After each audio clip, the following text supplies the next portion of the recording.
TV 20 Kannada ವಾಹಿನಿಗೆ ಸ್ವಾಗತ. Sign board ಇಲ್ಲದ ಕಾರಣ ಇನೋವಾ ಕಾರೊಂದು ವೇಗವಾಗಿ ಬಿಆರ್ಟಿಎಸ್ ಬ್ಯಾರಿಕೇಡ್ಗೆ ಗುದ್ದಿದ ಪರಿಣಾಮ ಇನೋವಾ ಕಾರಿನ ಮುಂಭಾಗ ಜಖಂಗೊಂಡಿರುವ ಘಟನೆ ನಿನ್ನೆ ತಡರಾತ್ರಿ ಧಾರವಾಡದ ಟೋಲನಾಕ ಬಳಿ ಸಂಭವಿಸಿದೆ. ಟೋಲನಾಕ ಬಳಿ ಇತ್ತೀಚೆಗೆ ಕಿತ್ತು ಬಿದ್ದಿದ್ದ ಬ್ಯಾರಿಕೇಡ್ಗಳನ್ನ ಪೊಲೀಸರು ತೆಗೆದು ಬೇರೆ ಕಡೆ ಇಟ್ಟಿದ್ರು. ಬಿಆರ್ಟಿಎಸ್ ಸಂಸ್ಥೆ ಆ ಬ್ಯಾರಿಕೇಡ್ಗಳನ್ನ ವೆಡ್ಡಿಂಗ್ ಮಾಡಿ ಮತ್ತೆ ಅದೇ ಜಾಗದಲ್ಲಿ ನಿಲ್ಲಿಸಿದ್ರು. ಆದ್ರೆ ಅಲ್ಲಿ ಸೈನ್ ಬೋರ್ಡ್ ಹಾಕಿರಲಿಲ್ಲ. ಇದು ಗೊತ್ತಾಗದೆ ಇನೋವಾ ಕಾರಿನ ಚಾಲಕ ನೇರವಾಗಿ ಬ್ಯಾರಿಕೇಡ್ಗೆ ಗುದ್ದಿದ್ದಾನೆ. ಇದರಿಂದ ಕಾರಿನ ಮುಂಭಾಗ ಜಖಂಗೊಂಡಿದೆ. ಸ್ಥಳಕ್ಕೆ ಸಂಚಾರ ಠಾಣೆ ಪೊಲೀಸರು ಭೇಟಿ ಕೊಟ್ಟು ಪರಿಶೀಲನೆ ಮಾಡಿದ್ದಾರೆ. ಕನ್ನಡಿಗರ ಮೆಚ್ಚಿನ ನಿಮ್ಮ ಟಿವಿ 20 ಕನ್ನಡ ವಾಹಿನಿ ಇದೀಗ ಟಿವಿಯಲ್ಲಿ ಲಭ್ಯ.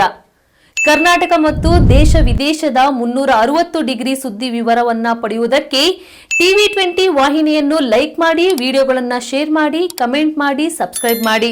HCN ಕೇಬಲ್ 842 ನಂಬರ್ನಲ್ಲಿ ಹುಕ್ಕೇರಿ ತಾಲೂಕು ಹಾಗೂ ಸಂಕೇಶ್ವರದ ಸುತ್ತಮುತ್ತಲಿನ ಹಳ್ಳಿಗಳಲ್ಲಿ ಲಭ್ಯ.